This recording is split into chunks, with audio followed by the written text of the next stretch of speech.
घरे नड़िया अच्छी कि ताहले नड़िया रे एमिति लड्डू बनातु आपण मानकु स्टोर करी रखिकी खाई परिबे। प्रथमे नड़िया नेछि ता ऊपर चोपा को काढी नेछि छोट छोट खंड कर नेली जार रे पकईकी पूरा गुंड कर नबा। एबे कढ़ई बसी नेछि 2 चम्मच घी पकई नबा। घी गरम होला परे जो नड़िया गुंड को पकई नबा।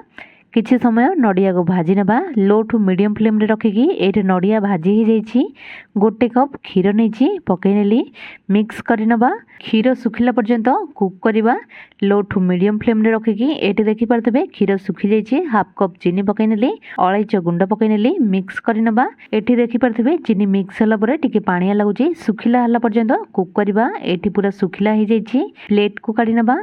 एटी हाथ रे टिके घी लगे नबा। अल्प अल्प धरिकी गोटे लड्डू बनै नबा। देखि पारतबे एठी लड्डू बनै नेली सबुतक एमिति ही बनै नेछि। एठी हमर नड़िया रे लड्डू बनी गला। वीडियो टी भल लाइक करिवे सब्सक्राइब कर।